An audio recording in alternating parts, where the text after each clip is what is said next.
jury national du DEC 2023.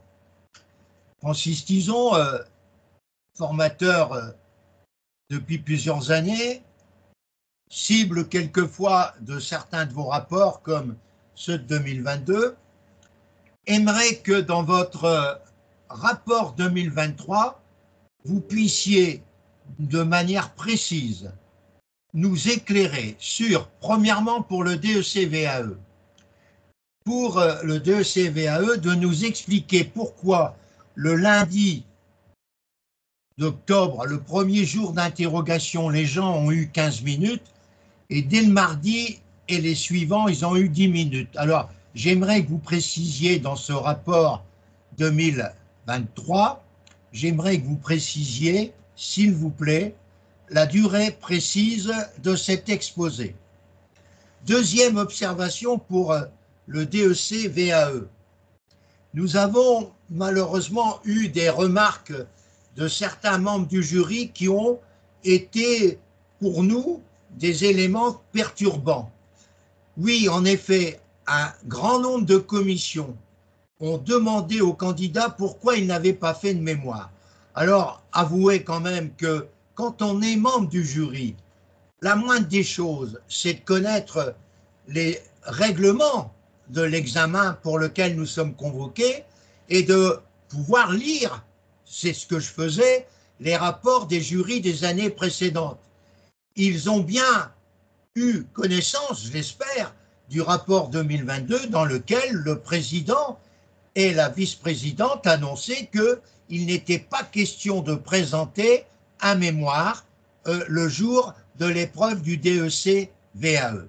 J'avoue que c'est quand même relativement choquant d'avoir plusieurs candidats qui ont eu ce genre d'observation. Et je m'interroge sur le sérieux, je le dis mais sincèrement, de certains membres du jury qui manifestement là viennent en amateurs et non en décideurs éclairants et éclairés. Je voudrais aborder le DEC traditionnel pour dire, madame, monsieur, qu'il faut absolument éviter de convoquer des personnes qui manifestement ne sont plus dans le coup et avouent aux candidats qu'ils n'ont pas eu l'occasion de lire le mémoire parce qu'ils sont trop vieux et que le sujet traité les dépasse un peu. Vous imaginez passer une épreuve de 8 années et d'écouter ce genre d'observation. Madame et messieurs les membres du jury national, soyons sérieux, on ne peut plus convoquer pour des raisons, je dirais, de solidarité nationale, des gens qui manifestement ne sont plus dans le coup.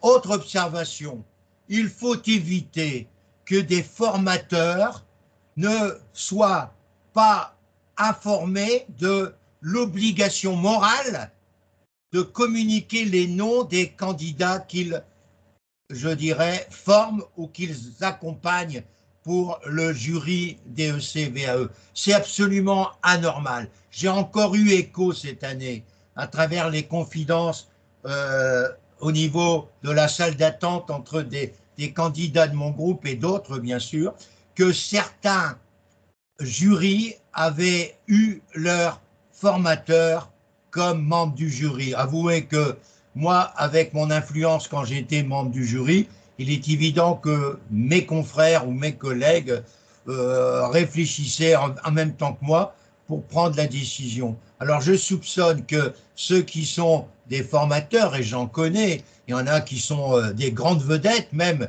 auprès du Conseil national, n'hésitent pas lors de l'interrogation à montrer leur savoir-faire et leur puissance démonstrative qui permet d'enrôler une note favorable au candidat. Alors soyons sérieux.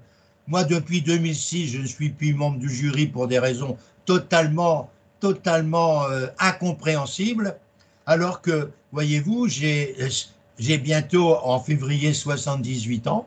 Si vous trouvez que je ne suis plus apte à faire partie du jury, bien tant pis pour moi, et soyez en paix avec votre conscience, mais avouez, madame, monsieur, que ces 4 observations que je viens de faire, 2 pour le DEC VAE et 2 pour le DEC traditionnel, devraient être prises en compte pour cette année 2024 et en particulier dans votre rapport du jury 2023 de bien préciser ces éléments-là pour que nous puissions plus les rencontrer dans les années à venir.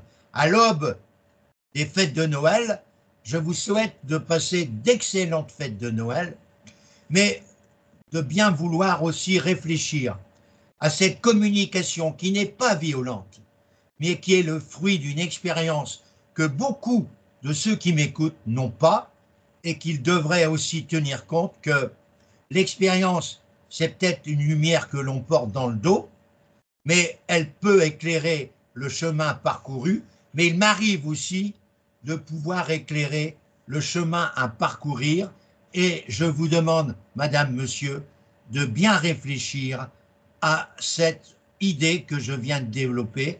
Merci beaucoup de m'avoir écouté.